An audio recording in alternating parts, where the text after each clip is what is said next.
ஐயனார் துணை சீரியலில் அடுத்து வர எபிசோடில் நம்ம சேரன் இருந்துட்டு ரொம்பவே ஃபீல் பண்ணிகிட்டு இருக்காங்க. அதுக்கு அடுத்ததாக கார்த்திகா வராங்க. வந்த உடனே பார்த்தீங்கன்னா, மாமா நான் இன்னைக்கு ஊருக்கு போகிறேன், உங்களை பார்க்கணுன்னு தோணுச்சு, அதனால தான் இங்கே வந்தேன்.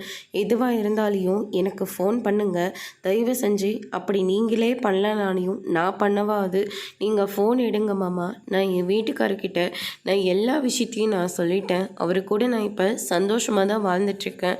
அவர் ரொம்ப நல்லவர் மாமா. ஆனால் உங்கள் அளவுக்கு இல்லைனாலையும் அவர் கொஞ்சம் ஓரளவுக்கு நல்லவர் மாமா. என்னை புரிஞ்சுக்கிட்டாரு, என்னை மனசார ஏற்றுக்கிட்டாரு.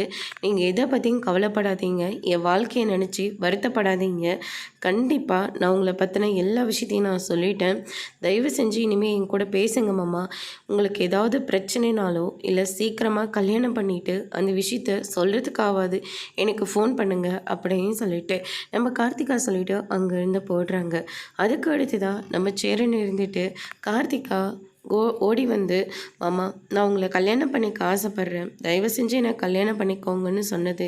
இப்படி ஒவ்வொரு விஷயமா கார்த்திகா பண்ணது எல்லாத்தையும் நினச்சி பார்த்து சேரன் வந்து ரொம்பவே ஃபீல் பண்ணிகிட்ருக்காங்க. நிலா வராங்க. என்னாச்சுன்னு நடந்ததை நினச்சி வருத்தப்படுறீங்களா? இல்லைப்பா நிலா, யார்கிட்ட சொல்கிறதுன்னு தெரியல அப்படின்னு சொல்லிட்டு நிலாவோட கையை பிடிச்சிக்கிட்டு ரொம்பவே ஃபீல் பண்ணி அழுந்துட்டுருக்காங்க. கார்த்திகா கல்யாணம் பண்ணிட்டு போன பொண்ணு, ஆனால் இப்போ கூட அவள் மனசில் என்ன தான் நினச்சிட்ருக்கா, அவள் மனசை நான் கொன்னுட்டேனே அப்படின்னு சொல்லிட்டு ரொம்பவே ஃபீல் பண்ணி அழுகிறாங்க. அதோட பிரம முடிச்சிருக்கா.